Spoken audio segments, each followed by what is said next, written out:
there is a crack in the rock.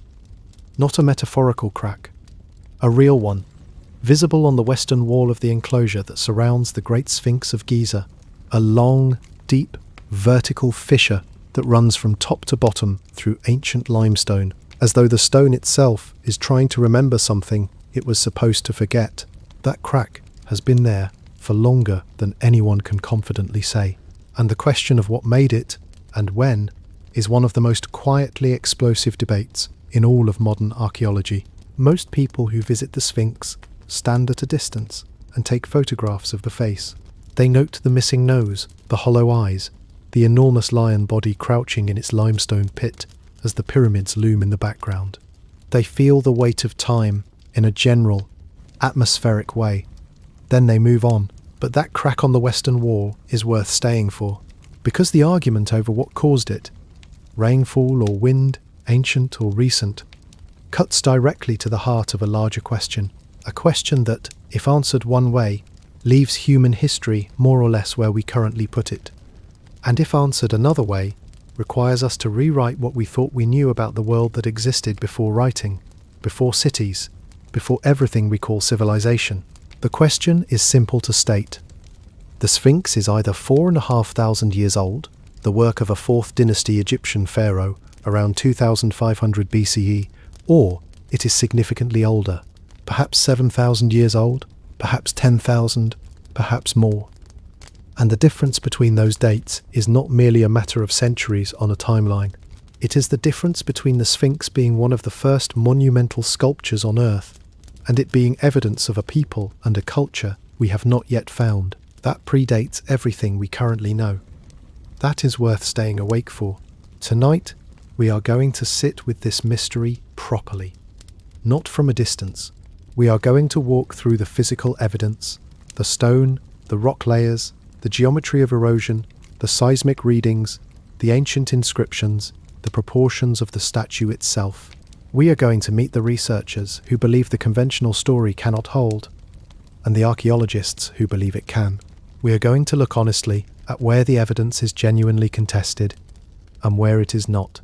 And we are going to arrive, eventually, at the third question, the one that never quite gets asked in these discussions, which is not how old the Sphinx is, but what it means that we cannot agree. You do not need to believe in lost civilizations to find this extraordinary. The uncertainty itself is extraordinary. Begin with the stone. The Giza Plateau sits on the west bank of the Nile, a few miles south of what is now Cairo. It is a limestone massif, a raised formation of ancient seabed rock, compacted and layered over roughly 50 million years as the Eocene sea that once covered this region gradually retreated northward. The limestone of the plateau is not uniform. It comes in geological layers, sometimes harder, sometimes softer, sometimes packed with the tiny shell-like fossils of ancient marine organisms called nummulets, sometimes purer and more workable. These layers behave differently in the presence of water and wind. They erode at different rates. They fracture in different directions depending on what force acts upon them. The Sphinx itself was not built, it was carved. This is one of its most remarkable characteristics, and one that gets overlooked in most popular accounts. The Great Pyramid of Khufu was constructed from roughly 2.5 million limestone blocks, each weighing on average 2.5 tons, quarried and transported and stacked with a precision that still staggers the imagination. The Sphinx is different. It is a single block. A natural ridge of limestone jutted up from the plateau, possibly shaped initially by the wind into something vaguely leonine. Geologist Farouk El-Baz of Boston University has suggested that this bedrock ridge may have been a yardang, a wind-sculpted landform that sometimes takes on the rough silhouette of a crouching animal. Workers then carved downward and outward from that natural form, removing the surrounding rock to create the enclosure we see today. The body of the Sphinx is about 73 meters long, paw to tail. It stands approximately 20 meters tall at the top of the head. The enclosure around it, the U-shaped ditch from which the stone was quarried, is a feature that does not always get the attention it deserves, because the walls of that enclosure are where the central geological dispute lives. When you look at the enclosure walls, you see something that, to most visitors, resembles ordinary weathered rock. But to a trained geologist, The pattern of that weathering tells a story about what kind of force acted upon it. Wind erosion leaves horizontal marks. Sand-carrying wind blasts the face of the rock horizontally, cutting shallow, layered channels that run parallel to the ground. You can see exactly this kind of horizontal wind erosion on the nearby Old Kingdom tombs of the 4th dynasty, the same tombs exposed to the same desert environment at roughly the same time as the Sphinx, according to the conventional dating. The walls of the Sphinx enclosure show something different. They show deep, vertical, rounded fissures that run from top to bottom. They undulate. They look, as one researcher described them, like melted wax. In geology, this pattern is associated with precipitation, with water running down the face of rock during rainfall, finding the softer layers and carving channels that deepen and widen over time. This difference, horizontal versus vertical, wind versus water, is the beginning of everything. The Giza Plateau is not simply uniform limestone, and this geological complexity matters enormously to the erosion debate.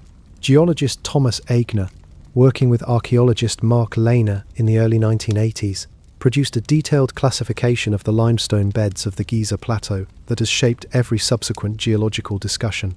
He identified distinct member formations, layers with different hardness, different fossil content, different porosity, and these members behave very differently when exposed to erosive forces. The body of the Sphinx was carved through 3 main geological members. The uppermost member, from which the head was carved, is a harder, more resistant limestone. The middle member, the longest section, forming most of the torso, is significantly softer and more porous. The lowest member, forming the base and the rump, is harder again. This creates a situation where the middle portion of the Sphinx's body is naturally more vulnerable to any kind of erosion than the head or the base. Schoch's critics seized on this differential hardness as an alternative explanation for the erosion patterns. If the middle section is intrinsically softer, they argued, it will erode more deeply under any conditions, including the wind and salt exfoliation processes that operate in desert environments. The deep vertical fissures in the middle member need not be evidence of rainfall. They might simply reflect the natural fragility of the stone. Schoch has a counter-argument. The fissures are not merely deeper in the softer middle layer, they are differently shaped. Wind erosion and salt exfoliation produce horizontal undercutting. The soft layer erodes out from beneath the harder layer, creating a visored profile where the harder rock overhangs the softer. What you see on the Sphinx enclosure walls is rounded, vertical, undulating fissures, the profile of water running down from above, not of horizontal erosion from the side. He is correct that these are technically different patterns.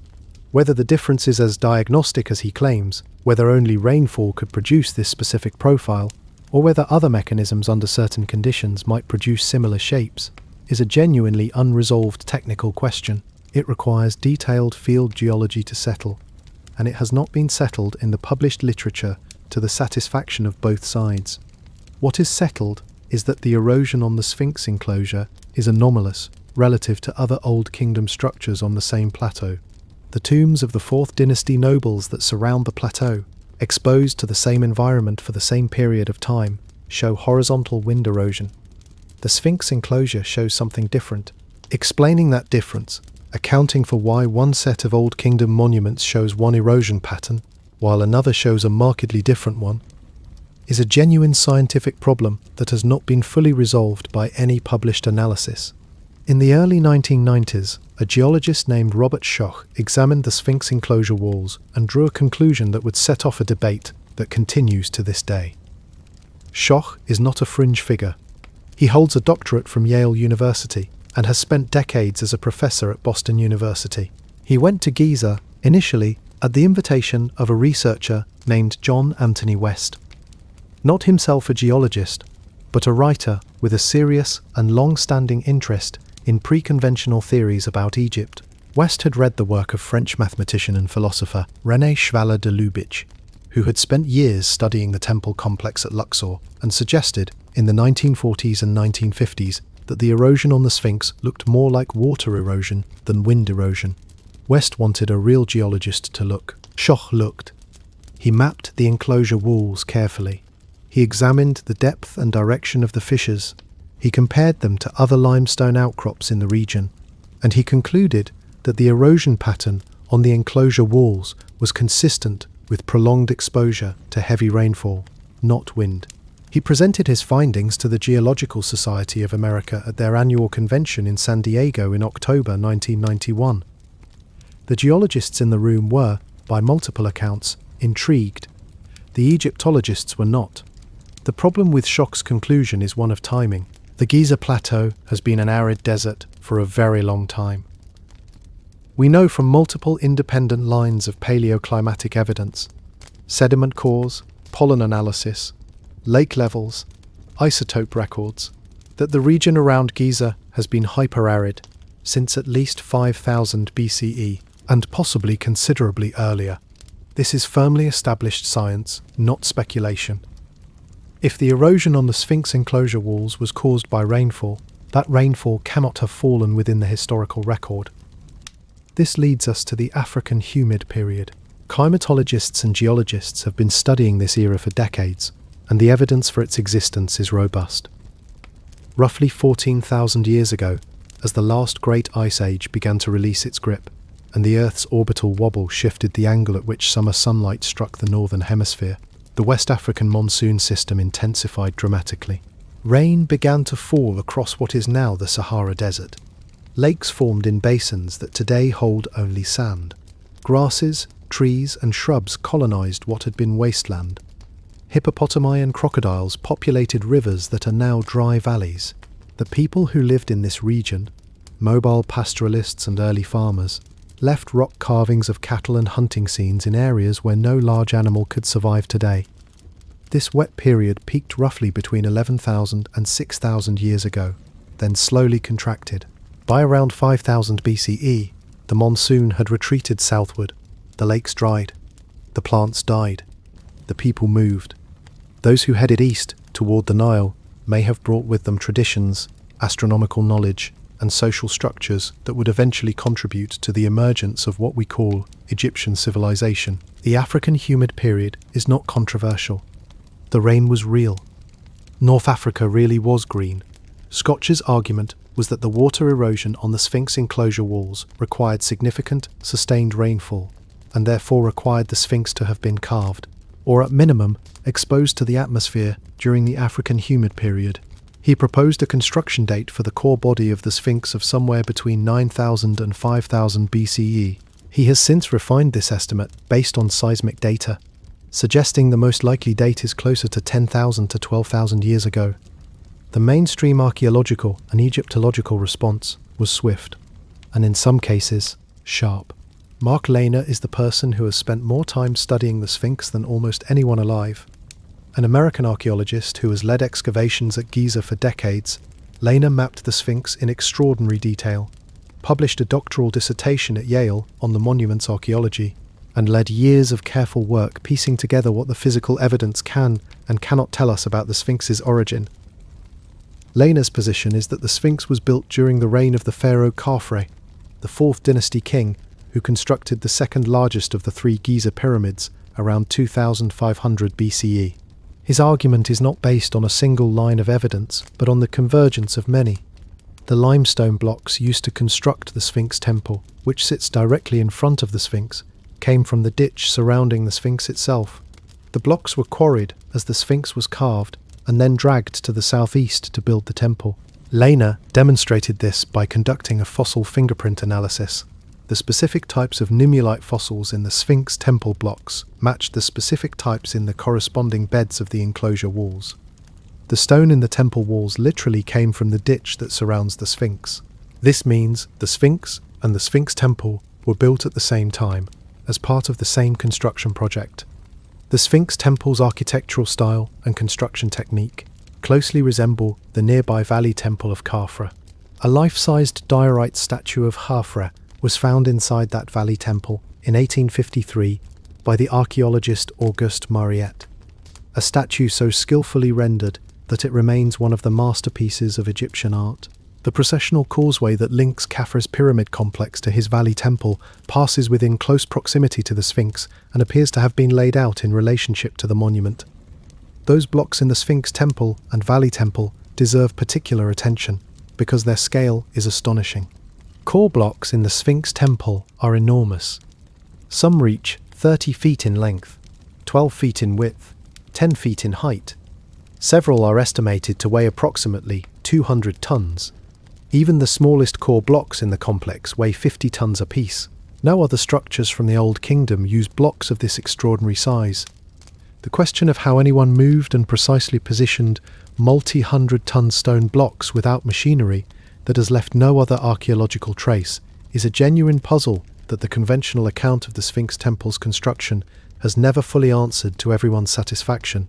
None of the architectural arguments for Khafre's authorship are conclusive in isolation, but together they form a circumstantial case that has convinced most mainstream Egyptologists.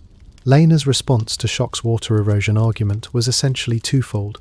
First, he acknowledged that the enclosure walls show unusual erosion, but argued that the pattern could be explained by a combination of factors including salt exfoliation, differential weathering of the limestone layers, and the effects of water runoff from the plateau above during the rare but occasionally heavy rainstorms that have struck the region in historical times. Not sustained monsoon rainfall, but episodic flooding concentrated by the natural drainage of the plateau. Second, and perhaps more fundamentally, Lehner pointed to what he called the problem of the missing civilization.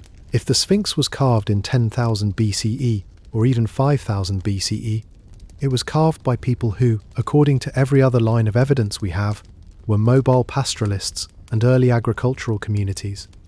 They had no cities, no centralized political system, no tradition of large-scale stone carving, no infrastructure for quarrying and shaping multi-ton limestone blocks.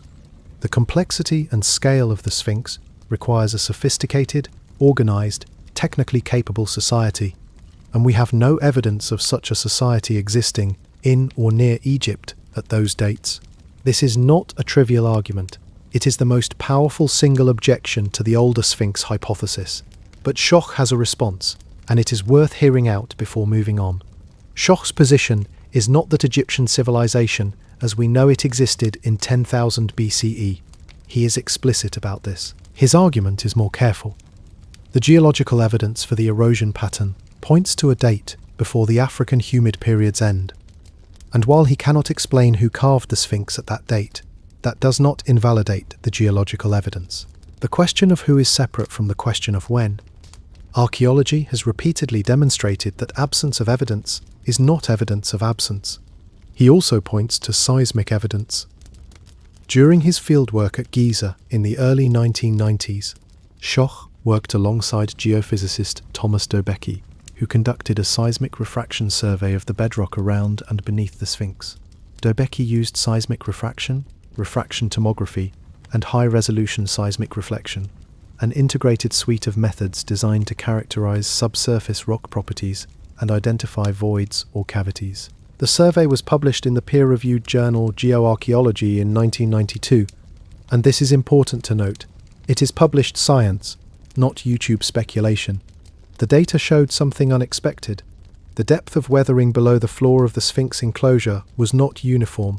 It was deeper in the front, toward the east, and shallower toward the back in the west. This pattern, Schoch argued, is consistent with the front of the enclosure having been exposed to the atmosphere for longer than the back, which would suggest that the core body of the Sphinx predates the later carving of the rump and rear enclosure. That same seismic survey detected something else. Beneath the left front paw of the Sphinx, the data indicated a cavity, a hollow space below the surface. Additional cavities appeared to exist along the flanks of the Sphinx's body, and possibly a tunnel-like feature running the length of the statue. Dobeki's published paper described a series of cavities on each side of the Sphinx, as well as between its paws, and noted that sand-buried bedrock in the adjacent desert showed evidence of possibly excavated structures. Schoch himself has been careful about overstating what these anomalies mean. He acknowledged that they might be natural karst features. The limestone beneath Giza is honeycombed with voids left by ancient groundwater movement, or they might be something else. The Egyptian authorities acknowledged the seismic findings at the time, then declined to permit further investigation. This refusal, or at minimum, this extreme reluctance to allow non-invasive investigation of the underground features, is one of the aspects of the Sphinx story that generates the most persistent suspicion among researchers outside the mainstream. There is a British geologist named Colin Reader who offers what might be called a middle path through this landscape.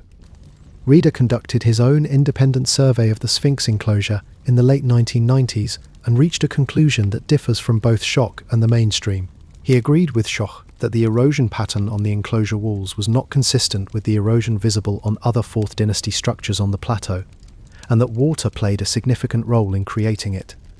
But he disagreed about the timescale. Reader's argument focused on the hydrology of the plateau itself. Before the pyramids were built, rainfall runoff from the higher ground to the west of the Sphinx enclosure would have drained directly across the site, concentrating water against the western enclosure wall in particular. This is precisely where the deepest erosion is found, on the western wall, tapering off dramatically toward the east. After the quarrying operations for the pyramids began, the drainage patterns of the plateau changed, diverting runoff away from the Sphinx enclosure. Reader's conclusion was that the Sphinx predates the pyramid quarrying operations, but only by a few centuries at most. He proposed an early dynastic or late pre-dynastic origin for the monument, placing it perhaps in the period between 3000 and 4000 BCE rather than in the deep prehistoric past. He also noted that the causeway connecting Khafre's pyramid to the valley temples appears to have been built around a pre-existing structure, the Sphinx, rather than integrated with it from initial planning. This is a minority view, but it is a serious one, held by a working geologist who conducted careful fieldwork. It threads the needle between the conventional chronology and Schoch's more radical timeline. It acknowledges the water erosion evidence without requiring us to invoke a lost civilization. The Sphinx is older than currently believed in this reading, but perhaps only by a few centuries, placing it in the early phases of Egyptian civilization rather than the prehistoric dark. It is also, importantly, a view that has not been definitively refuted. Now consider the face. Stand in front of the Sphinx and look at the proportions. The head is dramatically small relative to the body. A lion's body of that size should, if sculpted according to any conventional Egyptian canon, carry a head roughly twice the size of the one that sits there now. The head-to-body ratio of the Sphinx, when carefully measured, approaches approximately 1 to 12. Egyptian sculptors were extraordinarily precise about proportion across hundreds of documented works. Statues, reliefs, paintings, all show meticulous attention to the correct relationship between head and body. The Sphinx stands as what would be, in any other context, an embarrassing departure from that standard in the culture most obsessed with proportion. The most parsimonious explanation, according to several researchers, including Colin Reader and the architect Jonathan Foyle, is that the head was reworked, that once the statue had a much larger head, possibly the head of a lion, making it an enormous leonine figure rather than a sphinx, and that at some later point a pharaoh had the original head recarved into a human face, reducing it significantly in the process. There is physical support for this idea beyond the proportions. The head of the Sphinx has been exposed to the elements for its entire existence. The body, by contrast, has spent most of the last 4,000 years buried in sand, which preserved it. Sand is a remarkable protector of soft limestone. Yet despite having been sheltered by sand for the overwhelming majority of its existence, the body of the Sphinx is dramatically more eroded than the head. The head, which has been out in the open, weathering under sun and wind and occasional rain, is in relatively better condition. If the body is older, if it was carved earlier from softer stone and had more time to weather before the sand covered it, this discrepancy makes sense. If the Sphinx was built all at once by Khafre's workmen in 2500 BCE, it is much harder to explain why the sheltered part would be more damaged than the exposed part. The head also sits on a relatively narrow neck. Some researchers have suggested the neck was structurally reinforced because a heavier, larger head was replaced by a smaller one, leaving the internal support over-dimensioned for the new load. Old Kingdom Egyptian sculptors were highly competent across hundreds of documented works. A one-off proportional failure on their most visible and most iconic monument asks for an unusually specific mistake in the one place you would least expect it. The recarving hypothesis is at least as plausible as the accident hypothesis. Let us step back from the geological and sculptural arguments and consider the documentary record. What the ancient Egyptians actually wrote about the Sphinx, and what we can and cannot conclude from it. This is more surprising than most people realize. The Great Sphinx of Giza is the largest monolithic statue in the ancient world. It stands on one of the most densely excavated sites on Earth. Countless Egyptian texts, inscriptions, papyri, and administrative records from the Old Kingdom have survived. And yet, among all of those texts, there is not a single contemporary inscription that unambiguously identifies who built the Sphinx. The archaeologist Selim Hassan, who excavated the Sphinx enclosure extensively in the 1930s and 1940s, stated this plainly. There is not one contemporary inscription which connects the Sphinx with Khafre. The conventional attribution to Khafre rests not on direct written testimony from his reign, but on circumstantial evidence, the architectural connections to his temple complex, the stylistic similarities, the proximity to his pyramid. For the largest, most significant monument of its era, this absence of direct contemporary documentation is remarkable. The main textual evidence that connects Khafre to the Sphinx comes from a source written over 1,000 years after his death. The dream stele of Thutmose IV stands between the paws of the Sphinx today, exactly where it was placed around 1401 BCE, roughly 11 centuries after Khafre's reign. The stele is a massive piece of pink granite, about 12 feet tall and weighing 15 tons, originally a reused door lintel from Khafre's mortuary temple. Its inscription tells the following story. A young prince named Thutmose fell asleep in the shade of the Sphinx, which was half buried in sand at the time, and had a dream in which the god of the statue spoke to him, promising him the throne of Egypt if he would clear the sand from the monument and restore it. Thutmose became Thutmose IV, and he erected the stele to commemorate the bargain. In a fragmentary section of the dream stele, there appears what scholars have interpreted as a partial royal name. The readable portion reads something like Khafre, which most Egyptologists have taken as a reference to Khafre, linking the Sphinx to his patronage. This is the single most important piece of direct textual evidence for the conventional attribution, but the stele's text is damaged. The critical cartouche is incomplete. And the stele was written as political propaganda. Thutmose IV was not the expected heir to the throne, and the dream stele served the very convenient function of establishing divine endorsement for his irregular succession. The god of the Sphinx had chosen him personally. One does not need to be cynical to recognize that a pharaoh with a legitimacy problem might have an incentive to construct a flattering narrative around a famous old monument, and that such a narrative, composed a millennium after the events it purports to describe, may or may not reflect accurate historical memory. Crucially, even the mainstream Egyptological reading of the dream stele does not say that the Sphinx was built by Khafre. It says that Thutmose IV, 11 centuries later, believed or claimed that the Sphinx was connected to Khafre. The distinction between the builder and the later attributor matters enormously when the attribution is being made 1,000 years after the fact. There is a second stele that complicates the picture further. The inventory stele, discovered by Auguste Mariette in 1857 and dated to the 26th dynasty, around 600 to 500 BCE, records an account of the pharaoh Khufu, who was Khafre's father, the builder of the Great Pyramid, discovering the Sphinx already buried in sand, apparently already ancient in his time. The stele describes Khufu commissioning repairs to the Sphinx, not building it. Mainstream Egyptologists have largely dismissed the inventory stele as a late-period forgery, a document created by local priests to imbue a contemporary temple with a false antiquity. There are good reasons for this skepticism. The document uses theological names that appear to be anachronistic for the period it claims to describe. Such fabrications were a known phenomenon in ancient Egyptian religious institutions, and there are other documented examples of similar retrospective constructions. But the dismissal of the inventory stele is not universal among serious scholars. Some have argued that while the stele may contain later interpolations and theological updates, its core narrative may reflect a genuine oral or archival tradition about the Sphinx predating Khufu's reign. The argument that an entire document was fabricated wholesale requires a motive, and the motive for inventing specifically a story about Khufu finding the Sphinx already ancient is not immediately obvious. The documentary record, in other words, is genuinely ambiguous. It does not definitively prove that the conventional dating is correct, nor does it definitively refute it.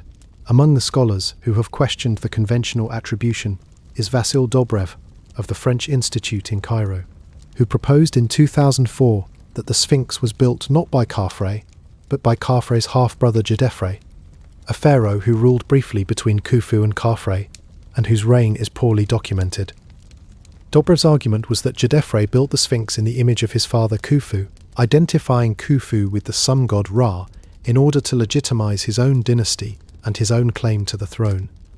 Dobrev also noted that the Khafre causeway appears to have been constructed around the Sphinx rather than integrated with it from the beginning, suggesting the Sphinx was already there when the causeway was built. Rainer Stadelmann, former director of the German Archaeological Institute in Cairo, reached a similar conclusion about the face. He examined the Sphinx's Nemes headdress and concluded that its style is more consistent with the iconography of Khufu's reign than Khafre's. Stadelmann proposed that the Sphinx was built in the time of Khufu, as a portrait of Khufu, and that Khafre built the surrounding temple complex around it. A forensic anthropologist named Frank Domingo from the New York City Police Department examined the Sphinx's facial proportions in the early 1990s and compared them to the famous diorite statue of Khafre in the Egyptian Museum. His conclusion was that the proportions were different, that the two faces did not appear to belong to the same person. Ancient Egyptian portrait sculpture was idealized rather than literally representational, which complicates this finding. But it complicates the assumption that the face is definitively Khafre's. The result of all these investigations is that even within the Old Kingdom attribution, even accepting that the Sphinx was built by one of the three pharaohs of the mid-26th century BCE, there is genuine scholarly disagreement about which one and whose face it depicts. The image we think we know turns out to be a disputed image of a disputed subject. There is a theory at the more speculative end of the spectrum that has captured public imagination so thoroughly that it cannot be ignored. In 1989, an engineer and amateur astronomer named Robert Bauval published a paper proposing what he called the Orion correlation theory. His argument was that the three main pyramids of the Giza Plateau, Khufu, Khafre, and Menkaure, were deliberately positioned to mirror the three stars of Orion's belt as those stars appeared in the sky around 10,000 BCE. The slight offset of the smallest pyramid from the line of the other two matched, in Bauval's analysis, the slight offset of the faintest belt star from perfect alignment with the others. Bauval later collaborated with journalist Graham Hancock to extend this theory to the Sphinx. Their argument was that the Sphinx, as a lion figure, represented the constellation Leo, and that around 10,000 BCE, at the spring equinox, the constellation Leo would have risen directly to the east, directly in front of the Sphinx's gaze, as the Sphinx faced the rising sun. The entire Giza complex in this reading was an astronomical map, a stone record of the sky as it appeared at a specific moment 12,000 years ago. The astronomical calculation is real. In 10,000 BCE, Leo did rise in the east at the spring equinox. The star positions are not fabricated. The question is whether this correspondence was intentional, or whether it is the kind of pattern finding that the human mind performs automatically when confronted with complex data.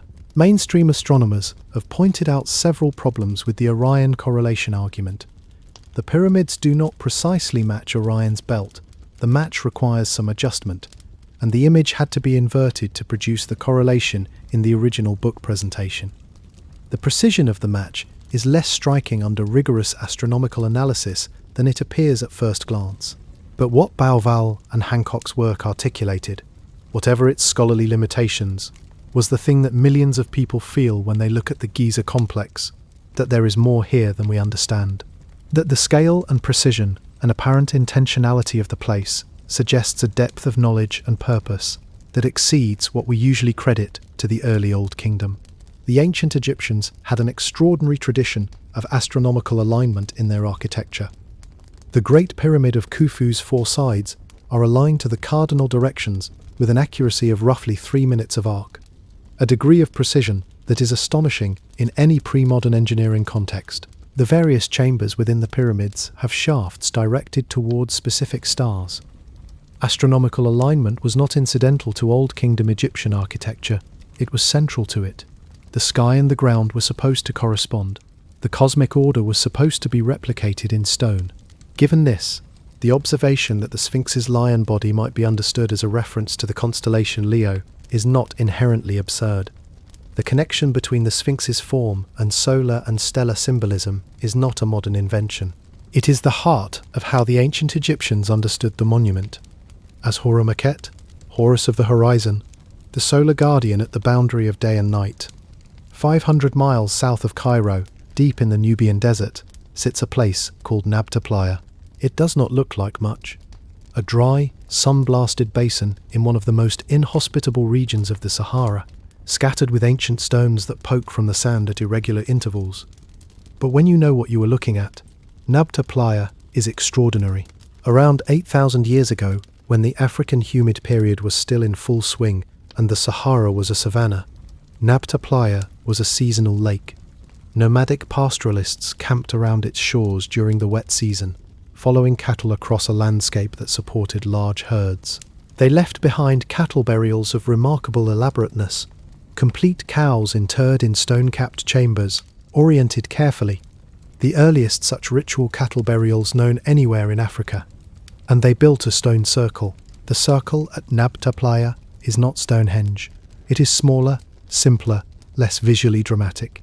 But it is older than Stonehenge by approximately 2,000 years, and it is aligned.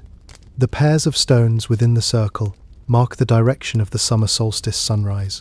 Additional alignments point toward Sirius, toward Arcturus, toward the stars of Orion's belt. A system of megalithic stones and lines extends outward from the circle across the surrounding desert, forming what appears to be an astronomical complex of considerable sophistication. These were not farmers. They were not city dwellers. By the conventional account of human prehistory, they were relatively simple nomadic pastoralists who had not yet made the transition to settled, complex society. And yet they erected stone structures aligned to the stars, with a precision that implies long, careful observation of the night sky, an astronomical tradition of considerable depth. As the African humid period ended and the Sahara dried out around 5000 BCE, the people of Nabta Playa moved. The prevailing theory is that some of these desert pastoralists migrated east toward the river, carrying their cattle culture, their cosmological traditions, and their astronomical knowledge with them. These migrants may have become part of the ancestral population of pre-dynastic Egypt. Their cattle cult, their solar alignments, their burial practices, traces of all of these appear in the pre-dynastic cultures of the Nile Valley from around 4000 BCE onward. Nabta Playa does not prove that the Sphinx is old, but it demonstrates something that the mainstream dismissal of Schoch's hypothesis sometimes overlooks, that people living in the Sahara during the African humid period were capable of sustained astronomical observation, of organized communal construction, and of symbolic and ritual sophistication that we do not always credit to pre-agricultural societies. The gap between nomadic pastoralists and the builders of the Sphinx remains enormous. But the gap between nomadic pastoralists and nothing is closing. The Sphinx has been buried in sand for most of its existence. This is worth dwelling on, because it is counterintuitive. The monument we think of as an enduring icon of ancient civilization spent the vast majority of recorded history invisible, swallowed by the Sahara, leaving only a stone head protruding from a sea of sand. Travellers in antiquity who made the journey to Giza sometimes described an enormous stone face emerging from the dunes, eyeless and disembodied, staring eastward with a fixity that unsettled them. The Roman geographer Strabo visited Giza around 25 BCE and described the Sphinx buried in sand up to its neck. The Greek historian Herodotus, who visited Egypt in the 5th century BCE, describes the pyramids in detail but does not specifically mention the Sphinx, possibly because by his time the monument was again largely submerged in the creeping desert. The first major clearance of the Sphinx in historical times we know of was ordered by Thutmose IV, around 1401 BCE, following his dreamed stele vision. His workers dug out the sand, built retaining walls to keep it back, and installed the pink granite stele between the pores. Archaeological evidence confirms that this clearance happened. Remnants of Thutmose's mud brick walls survive in the enclosure. but the sand returned. In the 19th century, European explorers began making systematic attempts to clear the monument. Giovanni Battista Caviglia led a team of 160 workers in 1817, uncovering the chest and rediscovering the dream stelae between the pores. The sand poured back in almost as fast as it was removed. Auguste Mariette and Gaston Maspero expanded the cleared area in later decades. The Egyptian archaeologist Salim Hassan finally freed the entire body of the Sphinx in the late 1930s. The New York Times declared at the time that the Sphinx had emerged from what seemed an impenetrable oblivion. This periodic burial has been, paradoxically, the Sphinx's greatest protector. The sand that covered the body for most of 4,000 years preserved the limestone from the erosion that would otherwise have destroyed it. The head, exposed for most of its existence, has weathered terribly. The body, sheltered by sand, survived. When Hassan's workers cleared the full enclosure, they found evidence of restoration work from multiple earlier periods. Blocks of limestone added to the body in the Old Kingdom, in the New Kingdom, in the late period, in the first few centuries of the Common Era. The Sphinx has been patched and repaired so many times that distinguishing the original rock from later additions requires painstaking geological analysis. Much of what we see is not the original Sphinx, but a succession of restorations, each generation adding its own material to the surface of something they did not fully understand. Among the most significant archaeological discoveries related to the Giza complex in recent decades has been the systematic excavation of what Lehner calls the lost city of the pyramid builders, a substantial settlement immediately south of the Sphinx that housed the workers who built the 4th dynasty monuments. The settlement was not slaves' quarters. The image of pyramid construction as a slave operation, tens of thousands of enslaved people driven mercilessly by overseers, was never supported by evidence, and has now been comprehensively overturned. The workers of Giza were paid professionals. They received rations of bread, beer, fish, and meat. They had medical care. The skeletal remains found in the workers' cemetery show evidence of sophisticated medical interventions, including successful amputations and healed fractures that imply access to competent treatment. They were organized into teams with names and rotating shifts. The papyri from Wadi al-Jarf, discovered in 2013, include a logbook written by an inspector named Mira, who recorded in meticulous detail the delivery of fine white limestone from Tura across the Nile to the Giza plateau for construction of the Great Pyramid. This is the only direct Old Kingdom record of pyramid construction ever found. It is remarkable for its specificity: dates, quantities, personnel, voyages, weather conditions. The people who built Giza were bureaucrats as well as builders. They wrote things down. All of this is highly relevant to the Sphinx question. The workers' village dates to the reign of Khafre and Menkaure. The administrative systems are 4th dynasty systems. The human capacity for the Sphinx's construction in the 26th century BCE is established beyond reasonable doubt. What is not established is whether the Sphinx was, in fact, their work. The workers' village and the administrative records tell us about pyramid construction. They do not tell us specifically about the Sphinx. The Sphinx is notably absent from Old Kingdom records. No supervisor's logbook mentions it. No administrative papyrus records the delivery of supplies for its construction. No tomb painting from the Old Kingdom depicts the Sphinx being built. For the largest monolithic sculpture in the world, in one of the most obsessively documented civilizations in the ancient world, this silence is peculiar. The nose of the Sphinx has been gone for a very long time, and the story of its disappearance is more interesting than the popular version allows. The popular story, that Napoleon's soldiers shot it off with a cannon, is false and easily refuted. Drawings made in 1737 by the Danish traveller Frederick Louis Norden clearly show the nose already missing, 60 years before Napoleon ever arrived in Egypt. When Napoleon's savants arrived in 1798 and began their meticulous documentation of Egypt for the description de l'Egypte, the nose was already absent. They drew it that way. The nose probably disappeared in 1378 CE. A 15th century Arab historian named al-Makrizi wrote that a Sufi Muslim named Muhammad Saim al-Dar came to the plateau and found local Egyptian peasants making offerings to the Sphinx in hope of a good harvest, treating this ancient stone face as a kind of talisman for the Nile floods that determined agricultural survival.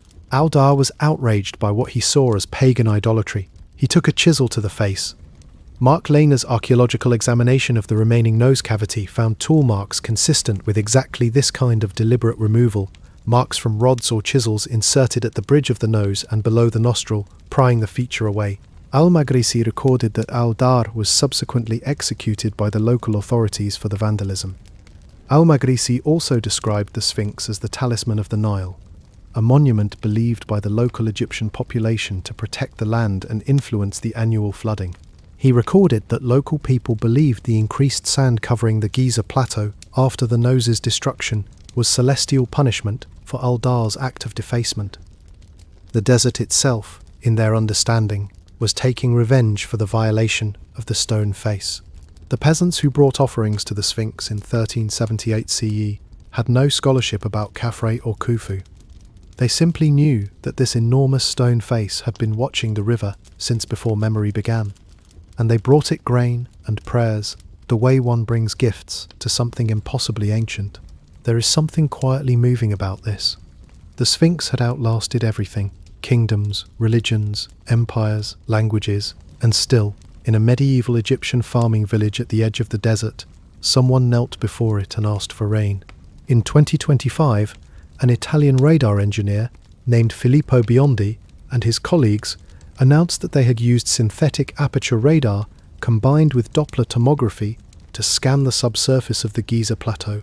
Their data, they claimed, revealed extensive underground structures, vertical shafts, interconnected tunnels, large chambers at considerable depth. In March of 2026, Biondi appeared on a podcast to announce a further claim that their scans had identified a second Sphinx buried beneath a hardened sand mound approximately 30 meters tall, concealed in a position geometrically mirrored from the first across the plateau. These claims have not been accepted by the mainstream archaeological community. Zahi Hawass described them as completely wrong, and the methodology as neither scientifically approved nor validated. The physicist Sabine Hossenfelder argued publicly that the Khafre project researchers had selectively identified structures in their tomography images, finding what they were looking for in patterns that could be interpreted in multiple ways. The findings have not appeared in peer-reviewed scientific literature. Unlike the Dobrev seismic survey of 1991, which was published in Geoarchaeology, a peer-reviewed geological journal, and which reported genuine anomalies with appropriate scientific hedging, the Biondi claims are announced primarily on podcasts, without the verification process that peer review provides. This distinction matters enormously. Reporting anomalies in peer-reviewed literature and subjecting those anomalies to criticism from qualified colleagues is how science is supposed to work. Announcing dramatic findings on podcasts to audiences predisposed to believe them is not that process. Both things can involve the same underlying technology, but they are not equivalent in evidential weight. Yet here is where I want to offer a perspective. The Egyptian government's consistent refusal to permit rigorous, independent, non-invasive investigation of the subsurface anomalies detected in 1991 is harder to defend than any specific claim about what lies beneath. Modern geophysical technology, muon tomography, high-resolution ground-penetrating radar, updated seismic reflection methods, is non-invasive. It would not damage the monument. It would add to knowledge. These methods have been applied to the Great Pyramid itself, with the 2017 Cosmic Ray Muon Imaging Project, revealing a large previously unknown void inside the structure, published in Nature. The science exists. The instruments exist. The only thing that does not exist is permission. This does not mean there is something to hide.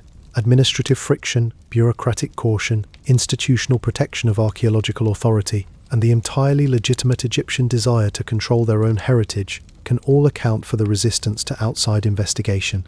No conspiracy is required to explain this, but the refusal has consequences. It has fed exactly the kind of speculative inflation it presumably seeks to prevent. When serious peer-reviewed geophysical data showing underground anomalies is followed not by investigation but by administrative stonewalling, people fill the gap with imagination. Some of those imagined explanations are more dramatic than whatever the reality is likely to be.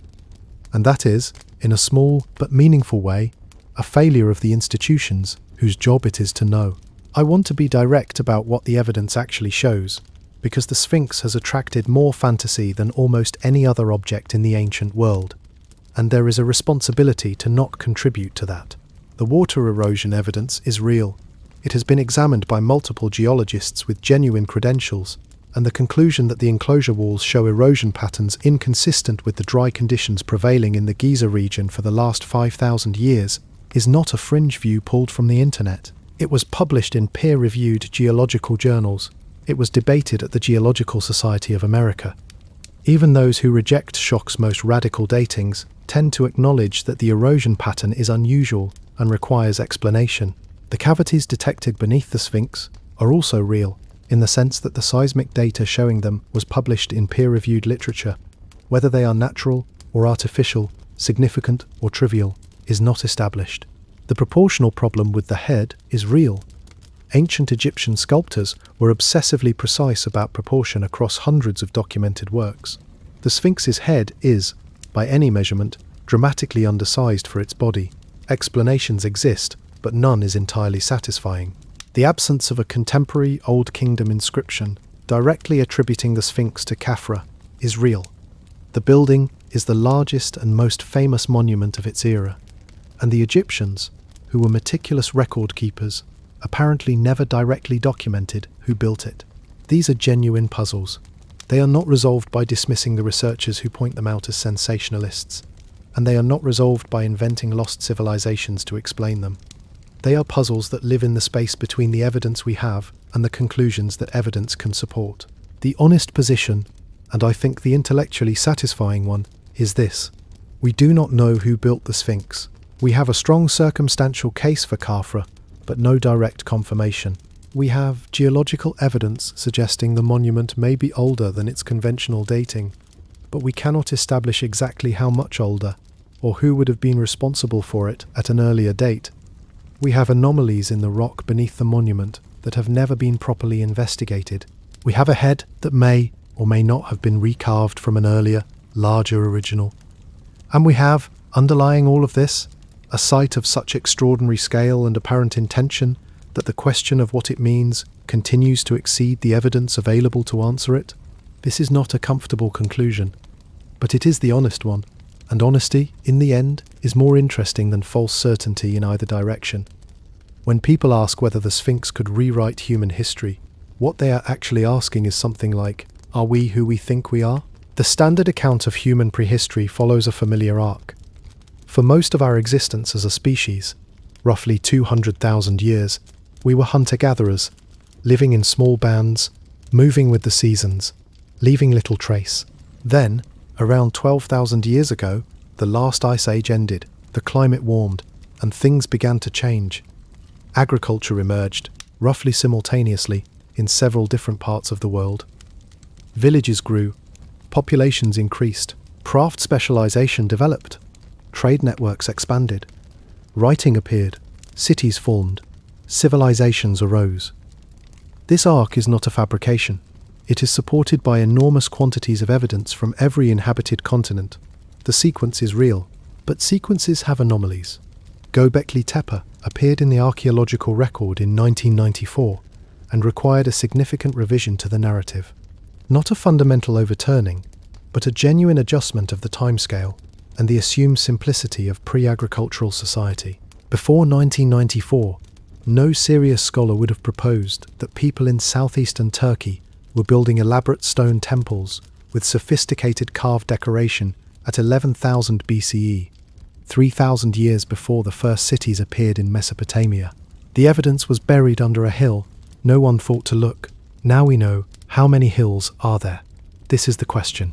Not specifically whether the Sphinx is 8,000 years old, or 10,000, or 12,000, but whether our current picture of human prehistory is as complete as we tend to assume, and whether the anomalies and puzzles that archaeologists have noted and argued about for decades deserve more serious investigation rather than institutional dismissal. Our picture of the past is constructed from evidence.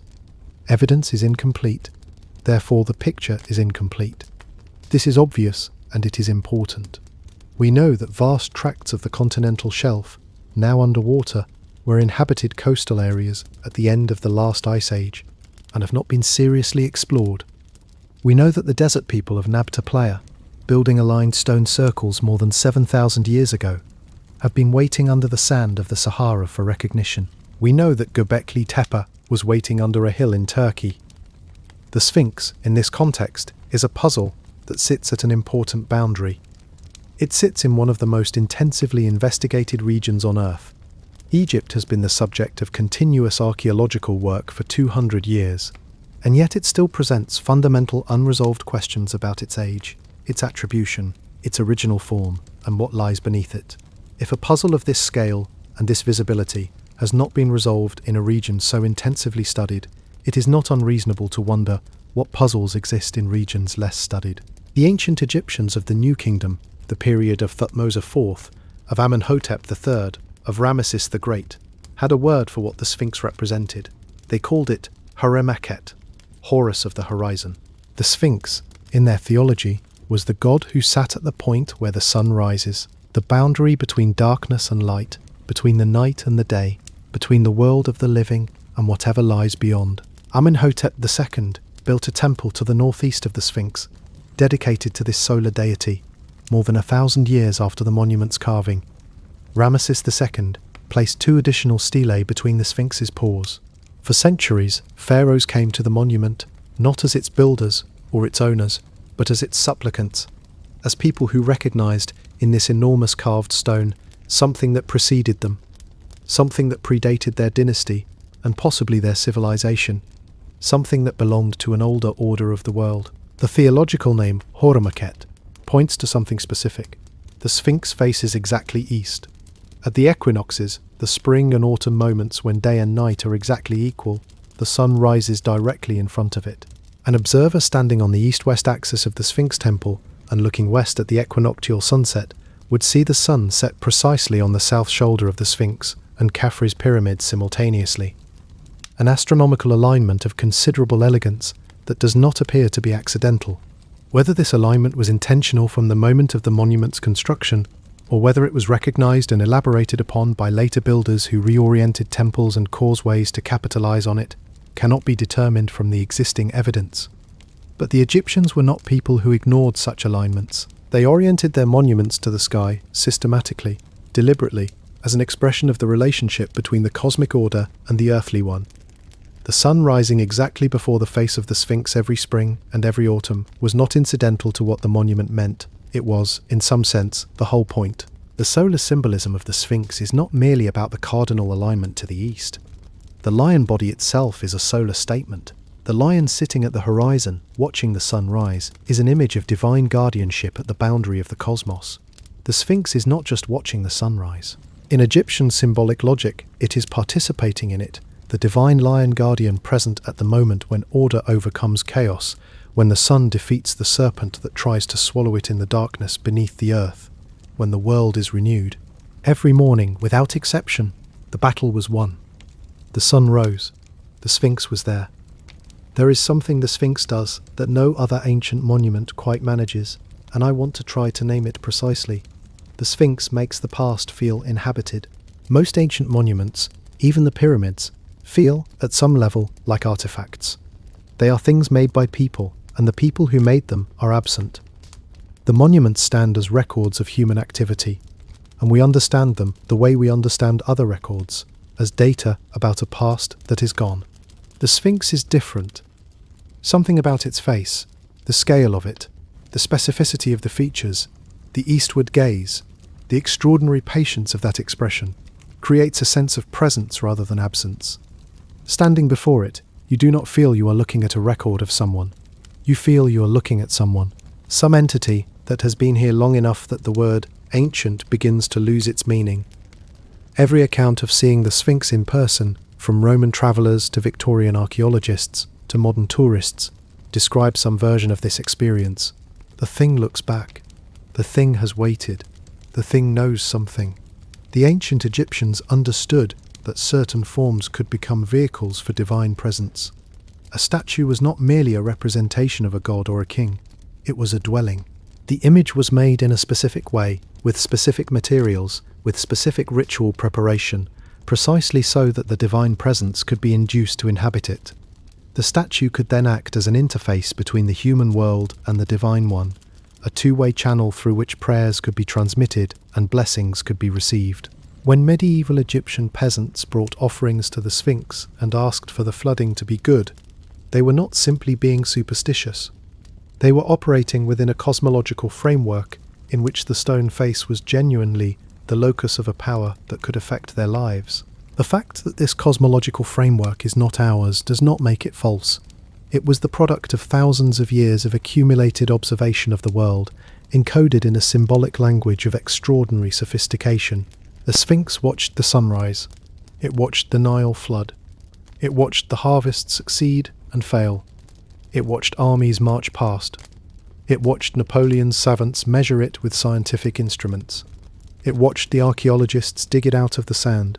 It watched tourists arrive with their cameras. Whatever it was built for, it has become something that could not have been fully anticipated. A mirror for human longing itself. For the longing to know where we come from, and whether we are part of a story longer than we can see. For the longing to know that the universe has a face, and that the face is not hostile. The Sphinx is crumbling. This is not hyperbole. The monument's limestone body, having spent most of its existence protected by sand, and now exposed to the full force of desert weather, human pollution, tourist crowds, and rising groundwater, is in ongoing structural distress. The most recent large-scale restoration campaign took place in the 1980s and early 1990s and involved the replacement of substantial sections of the outer limestone facing with new blocks, generating considerable controversy among archaeologists who felt the restoration was too aggressive and risked altering the original surface evidence. The problem is complex. The limestone of the Sphinx's body is soft and porous, subject to salt crystallization as groundwater drawn up through the rock evaporates at the surface, leaving salt deposits that force apart the rock crystals and cause the surface to spoil. Rising humidity from agricultural irrigation around Giza has worsened this problem in recent decades. The air pollution from modern Cairo, immediately adjacent to the plateau, has introduced acidic compounds that accelerate limestone weathering. The vibrations from millions of tourists passing near the monument add mechanical stress to rock that has been weakening for millennia. There is a darker implication in the conservation crisis. If the outer surface of the Sphinx continues to weather and spoil, the rock that carries whatever information remains about the original carving, the tool marks, the surface treatments, the geological evidence of the erosion pattern, will be progressively destroyed. The evidence that Schoch and others have used to argue for an older date is, by its nature, surface evidence. Every year that passes without systematic investigation, the surface evidence becomes less legible.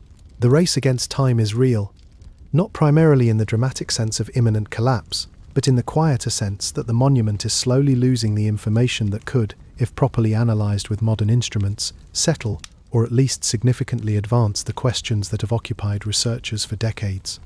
This is one of the more quietly sad aspects of the Sphinx story. The monument that contains the answers is spending these decades in administrative stalemate while its surface slowly deteriorates. To understand the Sphinx properly, you need to understand the landscape it was carved into, which is not the landscape that exists at Giza today. The Giza Plateau today is the edge of a city. Modern Cairo has expanded right to the boundary of the ancient site. Hotels, apartment blocks, and roads press against the site's edges. Light pollution from the city makes it impossible to see the stars clearly from the plateau at night. The plateau itself, once isolated desert, is now accessible from multiple directions by paved road and visited by several million tourists per year. In 2500 BCE, or whenever the Sphinx was carved, the landscape was utterly different. To the east, beyond the Nile, lay the city of Memphis, the capital of the unified Egyptian kingdom, one of the largest cities in the ancient world, though nothing of it remains today, buried under the alluvial deposits of the Nile's annual flooding and the accumulated debris of subsequent millennia. The Sphinx faced Memphis directly. From the palace or the temples of Memphis, across the river, a traveller looking west would have seen the plateau rise, and above it, the gleaming white limestone casing of the pyramids catching the sun. And in front of the plateau, at the edge of the cultivated land, the enormous stone face turned toward them. The relationship between Memphis and the Giza Plateau was not accidental. The plateau was the necropolis, the city of the dead, for the living city on the opposite bank. The pharaohs were buried on the plateau. The sun set over the plateau each evening, descending into the west, into the land of the dead. The Nile, flowing between the living and the dead, was the boundary that the pharaoh's body crossed in death, transported across the water on a boat to the valley temples, and then dragged up the causeway to the pyramid. The Sphinx sat at the beginning of this journey, before the causeway, before the valley temple. At the very edge of the cultivated land that bordered the desert, the lion-faced guardian watched the river and the living world beyond it. Every funeral procession arriving on boats from Memphis would have passed before the Sphinx's gaze as it approached the temple complex. In the theology of death and resurrection that the Egyptians practiced with extraordinary elaborateness, the Sphinx's position at the threshold between the living world and the necropolis was not incidental. It was the point. If the Sphinx was Khafre's creation, this positioning was deliberate and precise. The monument served as the threshold guardian of the royal necropolis, the divine presence that greeted the dead king at the boundary of his final transformation. If the Sphinx predates the 4th dynasty pyramid complex, the situation becomes more interesting. The causeway and the valley temples would have been built around a monument that was already there, and in that case, the alignment of the entire Khafre pyramid complex to this pre-existing landmark is a deliberate act of appropriation. Khafre would have recognized the Sphinx as an existing monument of sacred significance and incorporated it into his own building program, anchoring his necropolis to an older tradition of sacred geography that his dynasty could claim as its own. Either reading reveals a degree of intentionality in the planning of the Giza Plateau that goes far beyond simple burial architecture. The history of European engagement with the Sphinx in the modern era opens with Napoleon, and it is worth dwelling on what that encounter actually looked like. On the 19th of August, 1798, Napoleon Bonaparte stood before the Sphinx. He had come to Egypt with an army of 40,000 soldiers and a staff of roughly 150 scientists, mathematicians, engineers, and artists. The Commission of Sciences and Arts assembled to study and document Egypt in the most ambitious scientific expedition of the modern era. Napoleon was not merely conquering Egypt, he was studying it. When Napoleon stood before the Sphinx, the monument was buried in sand to roughly shoulder level. The enormous face emerged from the dune directly, giving the impression of a severed head resting on the desert floor. The nose was already gone. The coal-lined eyes, originally painted, had been washed away by centuries of wind and rain. The expression, calm, steady, eastward focused, was exactly as it is today. What Napoleon said in that moment is uncertain. The most famous quotation attributed to him, something about 40 centuries, looking down from these pyramids, was spoken at a different site before the Battle of the Pyramids, and refers to the pyramids rather than the Sphinx.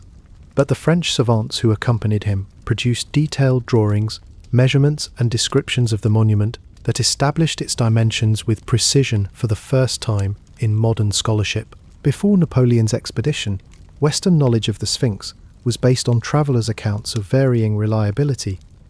European visitors of the 15th through 18th centuries had described the monument with a mixture of accuracy and invention, often conflating it with mythological traditions, sometimes attributing the face to a woman, sometimes to a man, occasionally to various biblical or classical figures.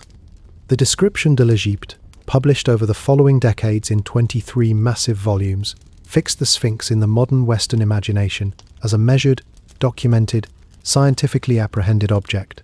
This was the beginning of the Sphinx's transformation from legend into archaeology. This transformation has been, on balance, productive. The systematic application of archaeological method has revealed a great deal about the Sphinx and its context. But the transformation also carried losses.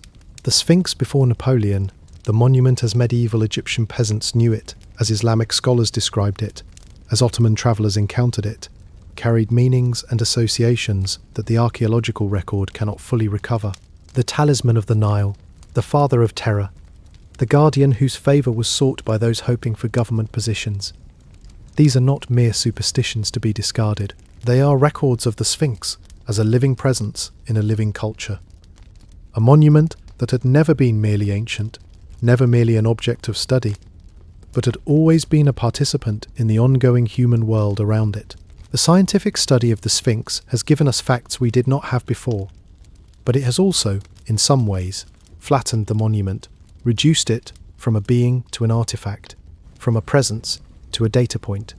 Recovering the depth of what the Sphinx meant to the people who lived alongside it for centuries requires a kind of historical imagination that purely archaeological analysis cannot provide on its own.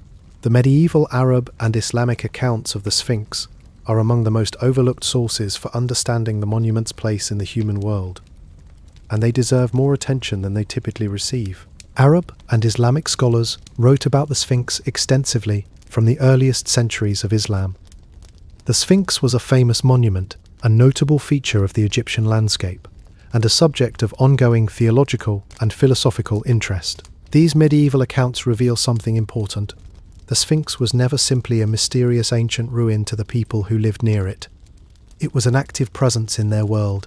The Arab historian Abd al-Latif al-Baghdadi, writing around 1200 CE, described the Sphinx with careful attention to its physical details. He noted the face's remarkable preservation, the proportions of the head, the material of the stone. He remarked specifically on the quality of the craftsmanship.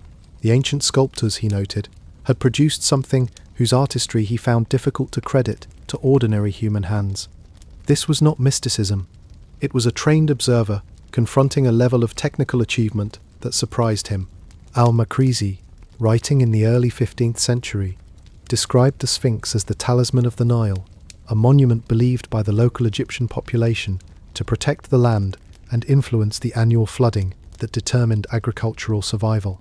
This attribution of specific magical efficacy to the monument is a feature of folk religion the world over. But the consistency of these attributions across centuries suggests something more than random superstition. The Sphinx occupied a particular position in the landscape of sacred power, because it was old, because it was enormous, and because it watched the sunrise with an expression that suggested it knew things that human beings did not. The Muslim scholar Muhammad al-Idrisi, writing in the 12th century, noted that people seeking government appointments in Egypt made offerings at the Sphinx in hopes of obtaining their desired positions. The monument had specific functions in the local economy of sacred power. It opened doors. It governed outcomes. This attribution of specific practical efficacy to the stone face is a remarkable piece of data about how the Sphinx was experienced by the people who actually lived in its shadow. There is a line in Al-Makrizi that is worth dwelling on. He records that local people believed the sand covering the Giza plateau was celestial punishment for Aldar's destruction of the Sphinx's nose. The sand as divine retribution. The idea that an act of violence against the stone face would cause the desert itself to advance, that the Sphinx and the land it watched over were in some reciprocal relationship that human interference could disrupt, suggests a cosmological worldview in which the monument was not merely a thing, but an agent, a presence with its own relationship to the world. This is not archaeology, but it is testimony from people who lived next to the Sphinx for centuries, who watched it emerge from and disappear into the sand repeatedly, who brought it gifts and prayers. Their relationship to the monument was older and stranger and more intimate than ours, and understanding what they understood about it, even imperfectly, is part of understanding what the Sphinx is. The ancient Egyptian concept of divinity in stone deserves careful attention here because it shapes everything about how the Sphinx was intended to function. The Egyptians did not believe that stone statues were simply representations of gods or rulers. They believed that properly made and properly consecrated images could become actual dwellings for divine power. The technical term for this process of divine inhabitation was the opening of the mouth ceremony, a ritual performed by priests using special instruments in which the statue was understood to receive the capacity to see, hear, eat, breathe, and be fully present as the being it depicted. This was not a metaphor. The opening of the mouth ceremony was conducted with extreme care, using specific tools including an adze, a finger-shaped chisel, and various other implements that had been touched by particular sacred objects. The ceremony was also performed for the deceased, on the mummy, to restore the body's capacities for the afterlife. And the parallel between making a statue alive and making a dead person alive again was not coincidental.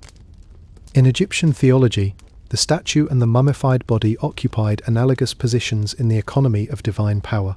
The Sphinx, as the largest stone image in the ancient world, was understood, or would have been understood if it was properly consecrated, as the most powerful divine dwelling possible, a temple-sized vessel for divine presence.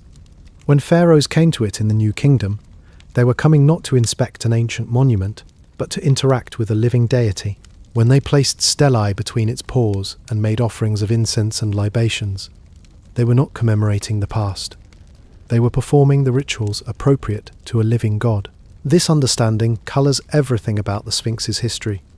The dream stele of Thutmose IV describes the god of the Sphinx speaking to a sleeping prince in a dream and making a bargain with him. In the Egyptian framework, this was not a legend. It was a description of how divine power actually operated, through dreams, through oracles, through the direct communication that a properly inhabited divine image could conduct with the human world. When medieval Egyptian peasants brought offerings to the Sphinx hoping for good floods and good harvests, they were operating within this same framework, mediated through centuries of local religious tradition. The specific theological language had changed, the names of the gods were different, the rituals were different, the liturgy was in different languages across different periods. But the fundamental structure, an enormous stone face that could mediate between human need and divine power, remained consistent across 4,000 years of continuous human engagement with this site. The Sphinx was not merely old, it was alive, in the specific sense that mattered to the people who used it. A palimpsest is a manuscript that has been written on, scraped clean and written on again. A document that carries the traces of multiple different texts without fully erasing any of them. The Sphinx is a palimpsest in stone. Consider all the different things the monument has been, to different people, in different centuries. To the Old Kingdom Egyptians who carved it, whoever they were, whenever they carved it, it was an expression of royal power and divine authority. The Old Kingdom was a period of extraordinary state formation, in which the institution of pharaonic kingship was being developed, and consolidated with considerable sophistication. Monumental sculpture was one of the tools of that consolidation. Enormous stone images of the king, permanent and indestructible, inscribed the royal authority into the landscape in a way that could not be argued with or ignored. To the New Kingdom Egyptians of Thutmose IV's era, roughly 1200 years later, the Sphinx was an ancient god, Hora Maketh, and an oracle who spoke in dreams to princes and granted kingdoms. The political context is important. Thutmose was not the expected heir to his father's throne. He had older brothers with stronger claims. When he became pharaoh, possibly through circumstance, possibly through political maneuvering, he needed a legitimizing narrative. The story of the Sphinx speaking to him in a dream, promising him the throne, served exactly this function. The god of the ancient stones had chosen him. The oldest authority in the land had endorsed him. To the Ptolemaic Egyptians, the Greek-speaking rulers who controlled Egypt from the death of Alexander the Great until Cleopatra's defeat, the Sphinx occupied a complicated space. The Ptolemies were Greek in culture and language, but presented themselves as Egyptian pharaohs in public, performing the rituals, wearing the crowns, building the temples. The Sphinx, with its associations with pharaonic legitimacy, fit into their project of presenting themselves as heirs to the Egyptian tradition. To the Romans who followed them, the Sphinx was a curiosity, an enormously famous ancient monument that attracted tourists. The Roman Emperor Septimius Severus, who visited Egypt in the early 3rd century CE, apparently had restoration work done on the monument. Romans wrote about the Sphinx as they wrote about other famous ancient wonders, with the mixture of admiration, intellectual curiosity, and touristic interest that any famous monument generates in people who did not build it. To the Christian and then Islamic communities who lived around Giza in the centuries after Rome, the Sphinx was theologically problematic, a pagan image, a remnant of the worship that the new monotheisms had superseded. This tension between reverence for the ancient monument and theological discomfort with its idolatrous associations explains both the continued pilgrimages to it and the eventual attack on its nose. To the European scholars who began studying Egypt seriously in the late 18th and 19th centuries, the Sphinx was a philosophical symbol, a challenge to Western assumptions about the antiquity of civilization, a reminder that cultural achievement predated Greece and Rome by millennia. The Sphinx became an icon of the Romantic and Orientalist fascination with the East that characterized European intellectual life in this period. Poets wrote about it, painters depicted it, novelists set scenes before it. To the scientists of the late 20th and early 21st centuries, the Sphinx is a geological and archaeological problem, a site of evidence, a data source, a question to be answered through systematic method. All of these different sphinxes are overlaid on one another in the monument as it exists today, and under all of them, carved in the limestone, is whatever it originally was, before it accumulated all these additional meanings. Getting back to that original thing, to the intention of the people who first put chisel to rock, requires stripping away layers of subsequent interpretation that have accumulated over 4,000 years or more of continuous human engagement. This is what archaeology always tries to do, and with the Sphinx it is harder than almost anywhere else, because the monument has been continuously significant for so long, and because every subsequent tradition has reinterpreted it through its own needs and assumptions. There is a question that rarely gets asked in this debate, but which seems to me the most interesting one of all. Suppose we could prove, definitively, one way or the other, that the Sphinx is exactly 4,500 years old, built by Khafre in 2500 BCE, just as the mainstream says, or that it is 8,000 years old, or 10,000, built by some people we have no record of, before any civilization we recognize. What changes?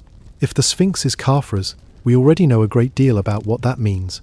We know the world of the 4th dynasty pharaohs with some intimacy. We know their building methods, their theology, their burial practices, their food, their medicine, their writing.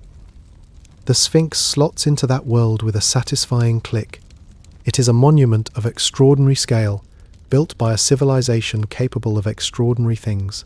If the Sphinx is older, genuinely older, carved in a period for which we have no Egyptian records because civilization, as Egypt knew it, did not yet exist, then the question it raises is not merely historical, it is existential.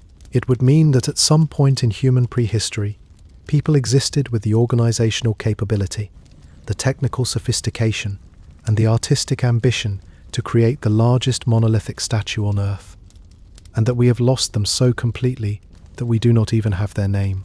This would not be the most dramatic case of civilizational amnesia in the human past. The people of Nabta Playa built their stone circles and vanished into the desert without leaving a textual record. The builders of Göbekli Tepe, in what is now southeastern Turkey, a complex of elaborate stone pillars decorated with sophisticated animal carvings, built around 11,000 to 9,000 BCE, one of the oldest monumental structures on Earth, did not leave writing either. We know Göbekli Tepe exists because we dug it up. Before we dug it up, we did not know it existed. The question of whether something like Göbekli Tepe could have existed in Egypt, on or near the Giza Plateau, is not a question that archaeology has answered. It is a question that archaeology, for various institutional and practical reasons, has not yet fully tried to answer. The seismic cavities beneath the Sphinx, the unexcavated terrain around the plateau, these have not been exhaustively investigated with the best available technology. Modern non-invasive instruments, muon tomography, high-resolution ground-penetrating radar, improved seismic methods have not been comprehensively applied here, not because the technology does not exist, but because the permission has not been granted. Until it is, we are arguing about a site we have not fully examined. And that seems, given the stakes, like an oversight worth noting. The conservation crisis at the Sphinx also reflects something about the politics of ancient monuments more broadly. When the Egyptian government conducted restoration work on the Sphinx in the 1980s and early 1990s, adding new limestone blocks to the crumbling outer surface, archaeologists raised objections that were not primarily aesthetic. Their concern was that the restoration work was destroying evidence. The original surface of the Sphinx, the rock as carved, as weathered, as modified across millennia, contains information. Tool marks from the original carving, later marks from subsequent restoration campaigns, the specific patterns of weathering and erosion that are central to the geological debate. All of this is encoded in the surface of the stone. When you add new limestone blocks to the exterior, you cover the original surface. When you inject chemical consolidants into the rock, you may alter the chemistry of the weathering evidence. When you smooth or reshape areas that have spalled, you eliminate the data those areas contained. The conservators working on the Sphinx were not acting in bad faith. They were trying to prevent the monument from deteriorating to the point of structural collapse. Their priority was preservation over information extraction. But the choice to preserve now at the cost of information means that certain questions, including the question of whether the erosion evidence on the Sphinx body can be distinguished from the erosion evidence on the later restorations, are becoming progressively harder to answer. This is a dilemma that faces conservators at ancient sites worldwide. The monument must be saved from the environment, from human activity, from the simple passage of time. But the very act of saving it changes it. Every touch leaves a trace. Every intervention alters the record. The Sphinx embodies this dilemma with particular force because it is so old, has been modified so many times, and contains such potentially significant information about its original form and date. The surface of the Sphinx is not just the surface of an ancient monument. It is a palimpsest of human interventions across 4,000 or more years. Reading that palimpsest before it is further altered is, in the view of many researchers, one of the most urgent archaeological tasks of the present moment. What the Sphinx means, finally, is not something that can be settled by answering the question of its age. Even if we knew with certainty that the Sphinx was built by Khafre in 2500 BCE, a certainty the evidence does not quite deliver, we would still face the deeper question: why was it built? What was it built to communicate? What did its builders understand about the world that they chose to express through a 73-metre-long stone lion with a human face pointing at the sunrise? We would still face the question of what it means that successive civilizations, for 4,000 years, found it necessary to maintain and restore this monument, that the Sphinx was never abandoned but continuously tended, that its theological significance was continuously renewed and reinterpreted, even as the specific theology changed beyond recognition. We would still face the question of what it means to us now. Why the Sphinx continues to generate more sustained public fascination than almost any other object in the ancient world. Why the debates over its age provoke such fierce investment from people with no professional stake in the outcome. Why the face, even at a distance, even in photographs, continues to produce that quality of attention that makes people stop. These are not questions that archaeology can answer. They are questions that emerge from the fact of the Sphinx's existence. From the fact that somewhere, in some period of human history, someone looked at a limestone ridge and decided to make it permanent. To give it eyes. To point those eyes at the sunrise. To produce something that would outlast every other thing they made and carry whatever they put into it across a span of time that their imagination could not have reached. We are the inheritors of that choice. We are living in the time that choice was made to reach. And the Sphinx, still there, still watching, is the message that arrived. Whether we can read it is another question. But the fact that it was sent seems worth taking seriously. The specific geology of the Giza Plateau has one more dimension worth examining in detail, because it bears on the credibility of both the mainstream and alternative accounts. The limestone of the Giza Plateau belongs to the Eocene epoch, formed from the sediment of a warm, shallow tropical sea that covered much of northern Africa, roughly 50 million years ago. This sea was teeming with the microorganisms whose shells, compacted over geological time, constitute the rock. The specific type of limestone is called nummulitic limestone, named for the coin-shaped fossils of a tiny creature called nummelites that packed its strata in extraordinary density. These fossils are not merely incidental. They are diagnostic. Different beds of the limestone were laid down at different times and under different conditions in that ancient sea, and they contain different species and concentrations of nummelites. This is what allowed Lehner and Eigner to establish that the blocks in the Sphinx temple came from the Sphinx enclosure. They matched the fossils. The stone told them where it had come from. But nummelite density also affects weathering behaviour. Beds with higher concentrations of fossils, essentially tiny air pockets in the stone once the organic material decays, are more porous and weather more rapidly. Beds with lower concentrations are denser and more resistant. The middle member of the Sphinx's body, the section that shows the most dramatic erosion, also happens to be geologically more porous than the surrounding members. This complicates the erosion debate in an important way. When Schoch points to the depth and character of weathering in the middle member as evidence for ancient rainfall. Critics can counter that the same depth might be achieved more rapidly in a porous rock by the episodic rainfall that does occur even in arid environments today. The geological argument is genuinely technical, and the question of rates, how much erosion, in how much time, under what conditions, is the crux that no published analysis has definitively settled. Schoch's seismic data bearing on this question is the most compelling piece of physical evidence for his position. The seismic survey showed that the depth of weathering below the floor of the enclosure was greater at the front of the Sphinx than at the rear. This differential cannot easily be explained by differential porosity, because both front and rear are carved from similar rock. It suggests instead that the front of the Sphinx was exposed to atmospheric weathering for longer than the rear, which implies that the core body of the Sphinx was carved in multiple stages, with the front predating the back. If the front predates the back, the conventional dating requires us to explain why Khafre's workers would carve the front of a monument and then leave the back for a later phase. This is not impossible. Large construction projects in antiquity often proceeded in stages, but it requires explanation that the conventional account does not fully provide. The question of pre-dynastic Egypt, what was happening in the Nile Valley before the historical record begins, is relevant to the Sphinx debate in ways that don't always get acknowledged. The conventional timeline of Egyptian civilization places the unification of Upper and Lower Egypt under the First Dynasty at approximately 3100 BCE.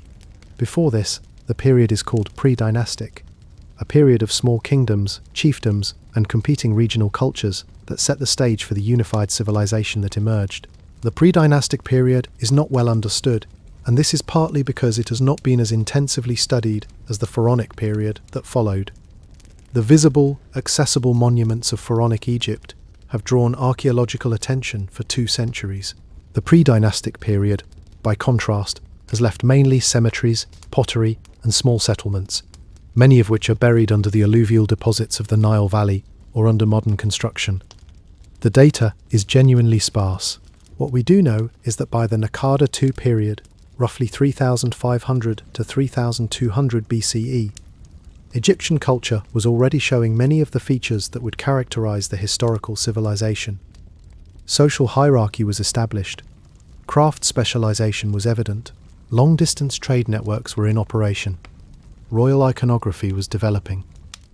The iconographic vocabulary that would become ancient Egypt's distinctive visual language was taking shape. At Hierakonpolis, Polis, known to the ancient Egyptians as Nekhen, evidence of organized large-scale activity goes back to at least 4000 BCE. By around 3400 BCE, Hierakonpolis had a population of perhaps 5,000 to 10,000 people. A painted tomb from Hierakonpolis dating to approximately 3500 BCE shows, among other images, rows of bound prisoners, an image that would recur throughout pharaonic history as a representation of the king's divine authority over enemies. The iconographic conventions of royal power were established long before the First Dynasty. This matters for the Sphinx debate because it establishes that the organizational and cultural prerequisites for large-scale monumental architecture existed in Egypt before the conventional dating of the Sphinx. A pre-dynastic or early dynastic Sphinx, proposed by Colin Reader as a possibility, would have been built by people whose capacity for organized stone carving is at least plausible, even if direct evidence is lacking. The gap between the organizational complexity of Naqada II culture and the scale of the Sphinx is still substantial, but it is considerably smaller than the gap between the scale of the Sphinx and the nomadic pastoralists of the African humid period, who are the builders Schoch's most radical dating would require. Among the more overlooked aspects of the Sphinx story is the question of what it looked like when it was new.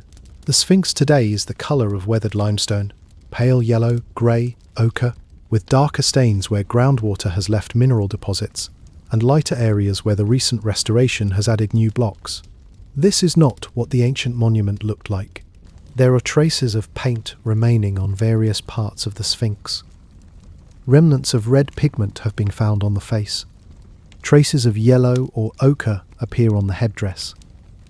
A fragment of the ceremonial pharaoh beard that once adorned the Sphinx's chin, now in fragments in the British Museum, the Egyptian Museum in Cairo, and still attached to the monument, shows traces of polychrome painting. The ancient Egyptians painted everything. Their stone statues, their temple walls, their pyramids were covered in bright colour. The Great Pyramid was faced in white limestone casing stones that would have gleamed in the sunlight like a mirror, visible for many miles. The temples at Luxor and Karnak, which today appear as grey stone, were once painted in brilliant blues, reds, greens and yellows, with inscriptions highlighted in gold and silver. The Sphinx, in its original condition, would have been a brightly coloured figure, a painted face, a painted headdress, a painted body, not a monochromatic stone monument. The colour red that appears on the face is particularly interesting, because red ochre was associated in ancient Egypt with strength, vitality, and the sun god Ra. Male figures in Egyptian art were conventionally painted with red-brown skin, signifying the sun-bronzed complexion of men who worked outdoors. The red face of the Sphinx, in this context, is not simply decoration. It is a statement of divine solar identity, the face coloured with the colour of the sun, of masculine power, of life. When Thutmose IV dreamed before the Sphinx, the monument may still have retained patches of this original paint, faded but visible. The red face gazing at him in the shade of the desert afternoon would have been a more vivid, more present, more clearly divine experience than the weathered stone face that travellers see today. This is worth imagining. The Sphinx, as originally presented, was not the subtle, muted, time-worn thing it is now. It was explicit. It demanded attention in the way that brightly coloured sacred images, freshly painted, demand attention. The weathering has given the Sphinx a kind of philosophical dignity that the original painted version may have lacked.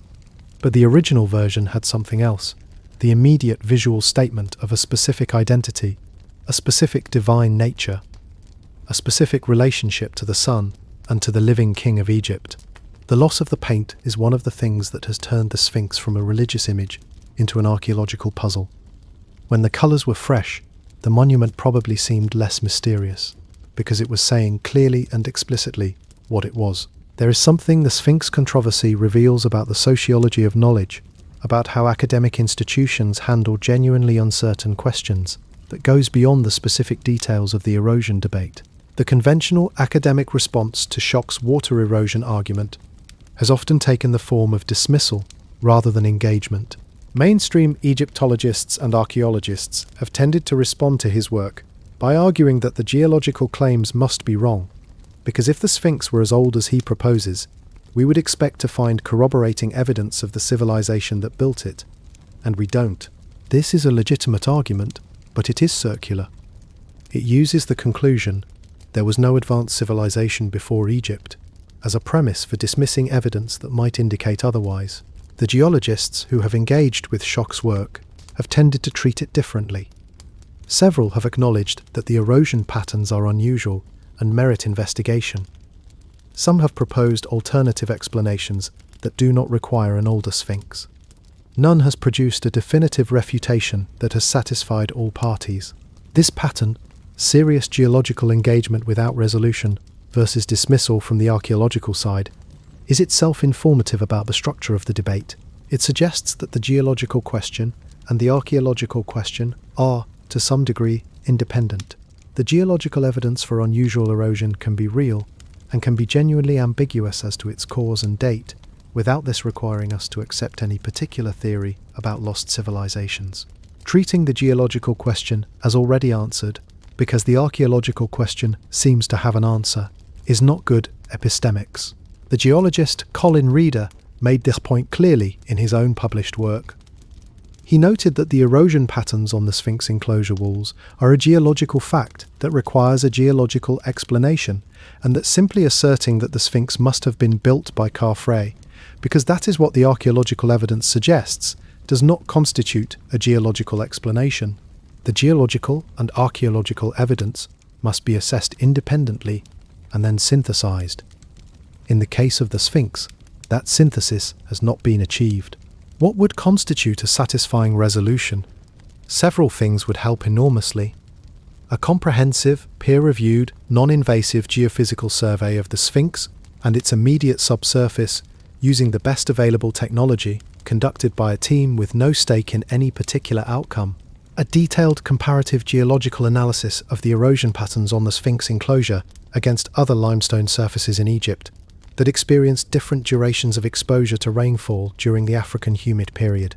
A careful forensic analysis of the tool marks on the Sphinx body to assess whether they represent a single carving event or multiple events at different times, and a serious attempt to carbon date organic material from contexts associated with the Sphinx. A difficult task, since the monument is stone rather than organic material, but possibly achievable through associated sediments or organic remains from the surrounding enclosure floor. None of these investigations has been conducted with the rigour and transparency that the question deserves. They should be. The oral traditions and mythological accounts of ancient Egypt about the period before the historical dynasties are called the Zep Tepi, a phrase meaning the first time or the primordial time. This is the era the Egyptians conceived of as the original state of the world, before the gods separated from the earth and humanity was left to manage on its own. In the Zep Tepi, the gods walked the earth directly. They established the sacred sites. They set the patterns that subsequent human civilization was supposed to reproduce and maintain. The pharaoh, in Egyptian theology, was not merely a human king, but the earthly representative of the divine order established in the Zep Tepi, the living guarantee that the pattern of the first time was being upheld. The sites created in the Zep Tepi were considered specially sacred because they were established by the gods themselves before human history began.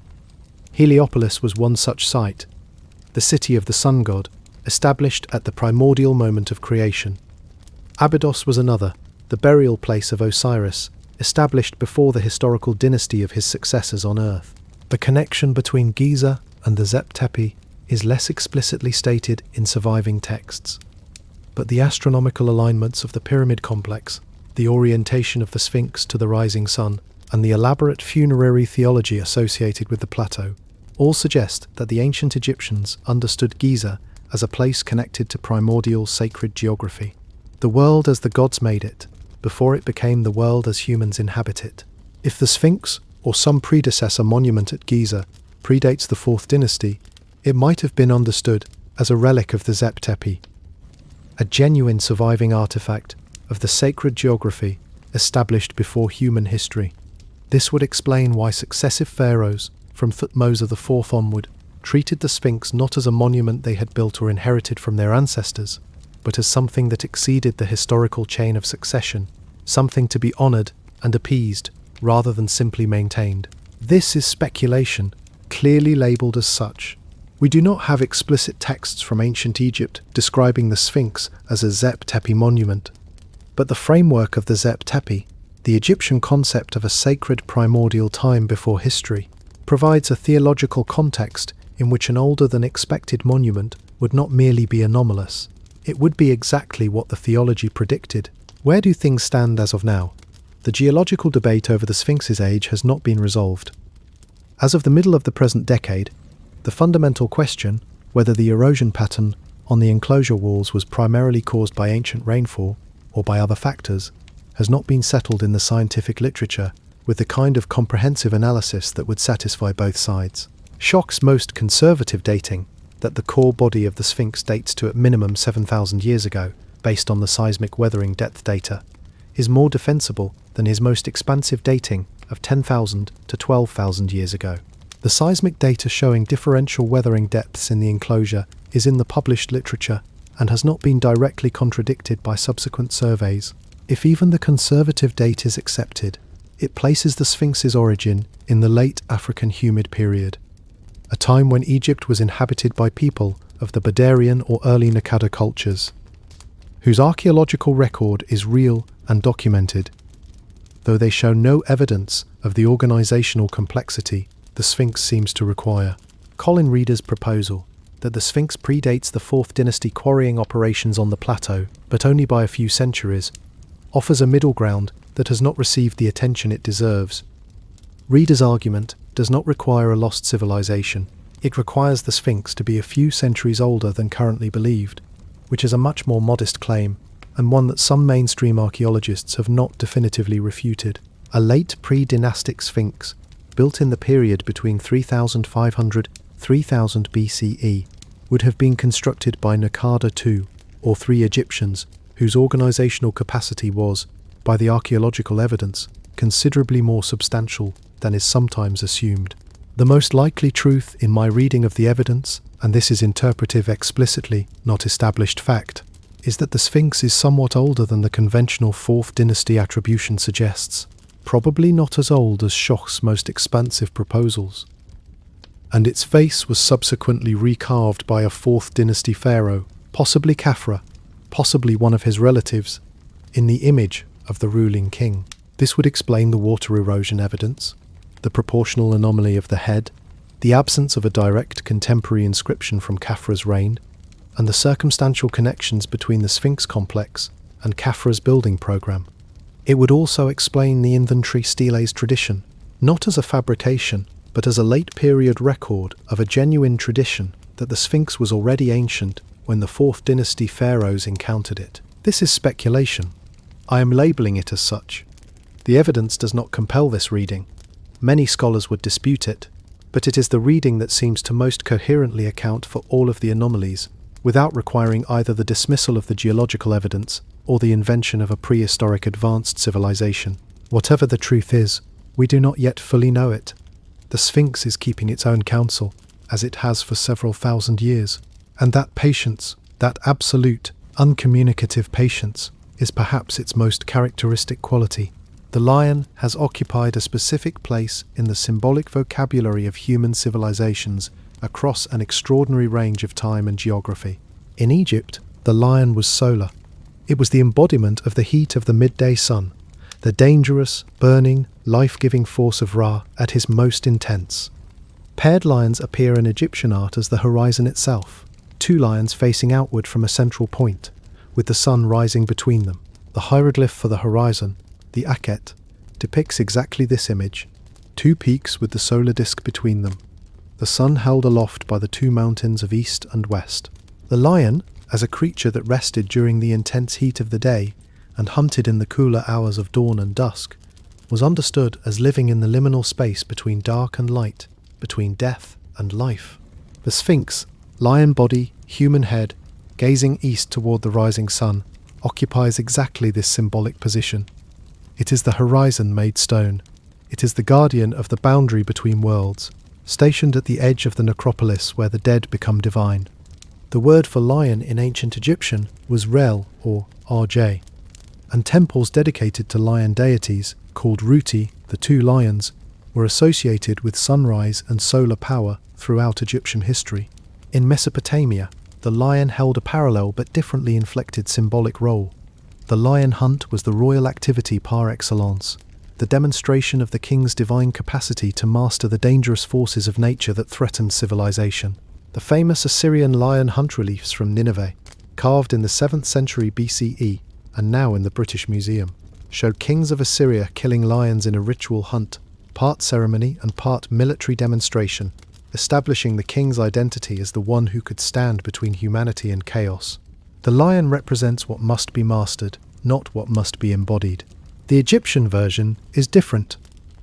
The Egyptian king does not master the lion. He becomes the lion. He is the lion.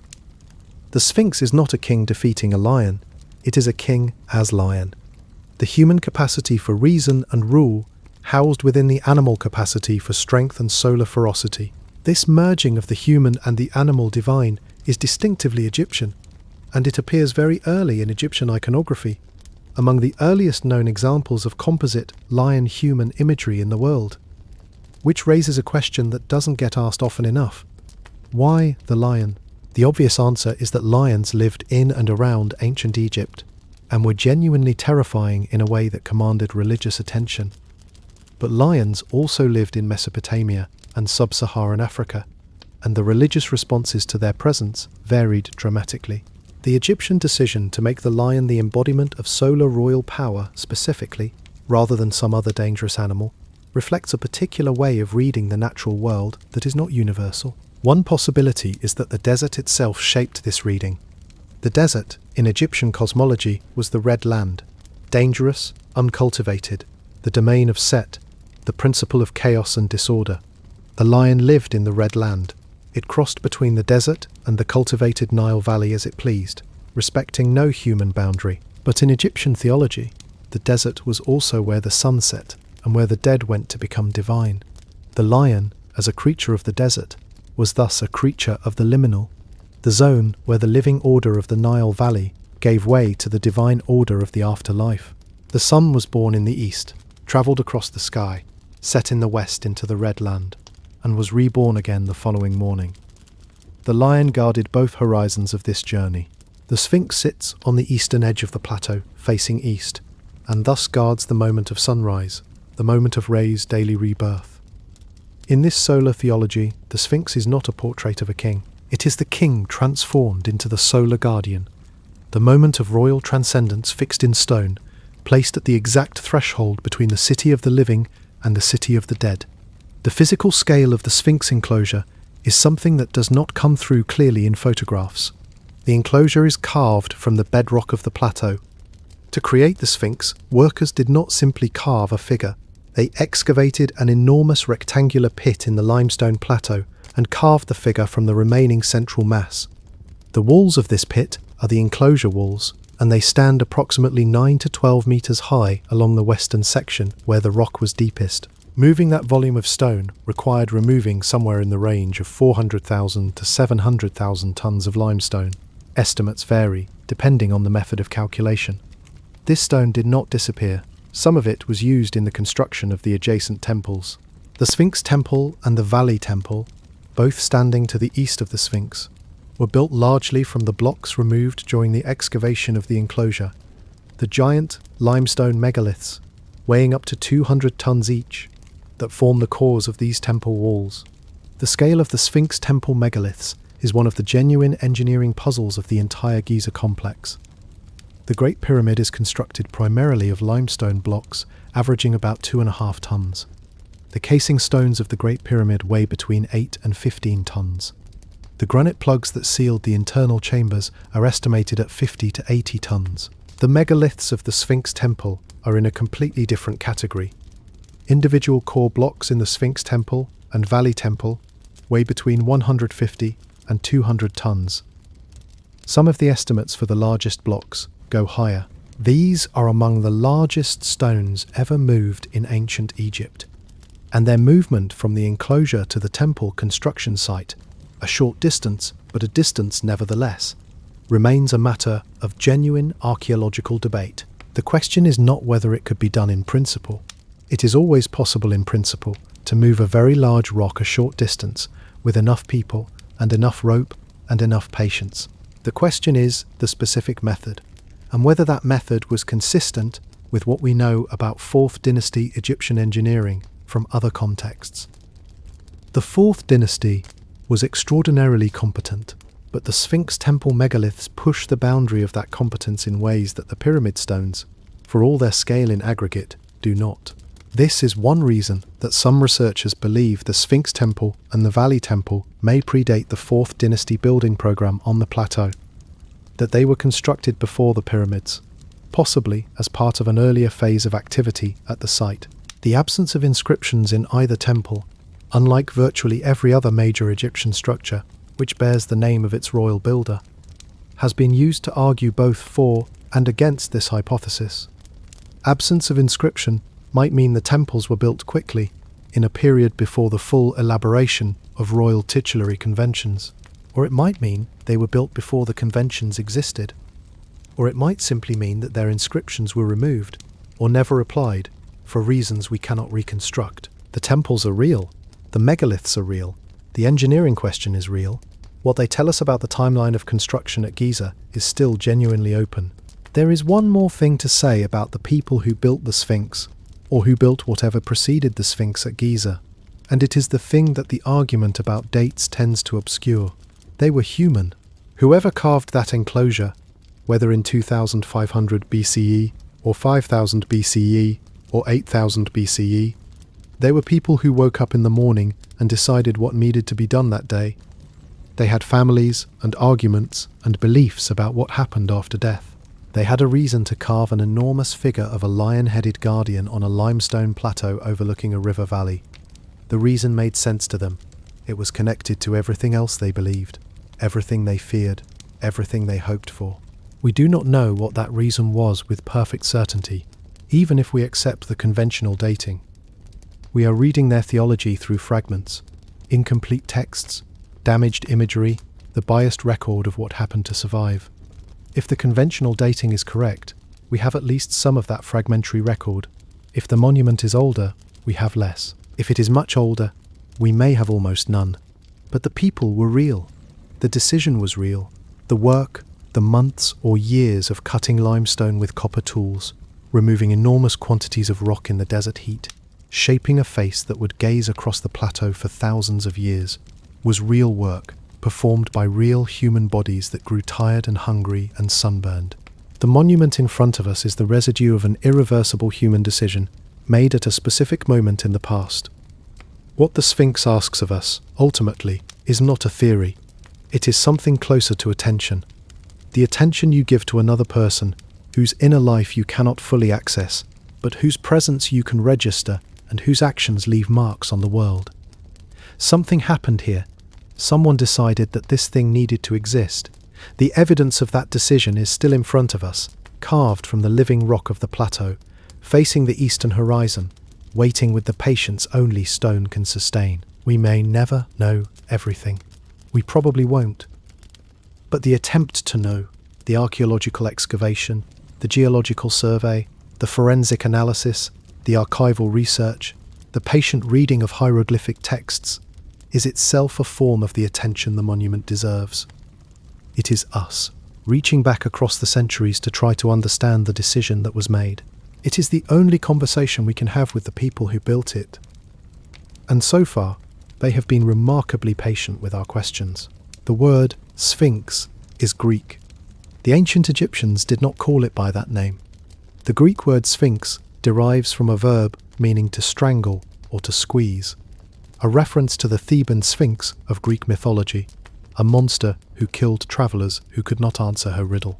That creature was female, winged, and malevolent, the opposite in almost every way of the Egyptian monument on the Giza plateau, which is male, wingless, and by all ancient testimony benevolent and protective. The name the ancient Egyptians used for the monument appears most clearly in the New Kingdom and later texts.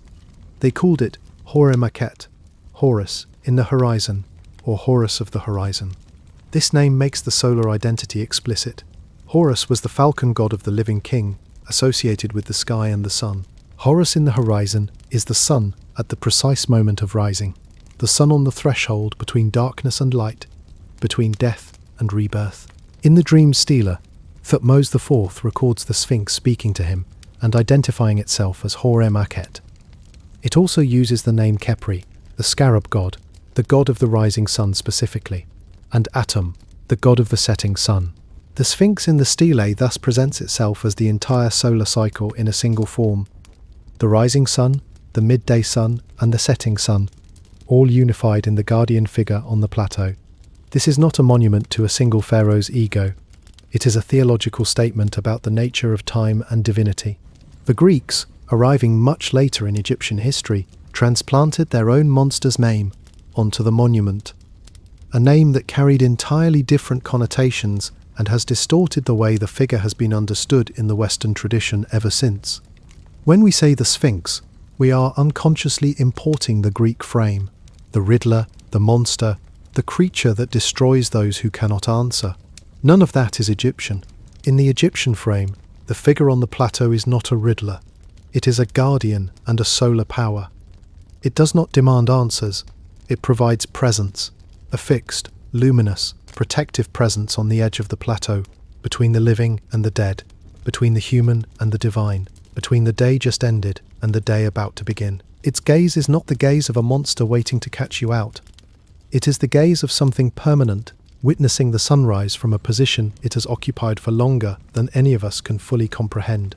That gaze, directed east toward the point where the sun clears the horizon, has been repeated every morning for a very long time. The sun has risen, and the Sphinx has watched, and the Nile has flowed, and the years have accumulated into centuries, and the centuries into millennia. Memphis is gone. The pyramid builders are gone. Thutmose IV is gone. The Greek tourists who first called it Sphinx are gone. The medieval scholars who wrote about it are gone. The Sphinx is still there. Whatever age it is, whatever it was originally called, whoever first decided it needed to exist, still there. Consider for a moment what it would mean to commission this monument, to stand on the plateau before the work began and look at the limestone outcrop and decide that this was where the guardian would be carved. The person who made that decision was looking at raw rock. They had to visualize in that uncarved mass a form that did not yet exist. They had to calculate the labor required, coordinate the workers, establish the specific proportions of the figure, determine its orientation. Due east, toward the equinox sunrise, a choice so precise it required careful astronomical observation. They had to have reasons for each of these choices. The orientation was not an accident. The scale was not an accident. The specific combination of lion body and human face was not an accident.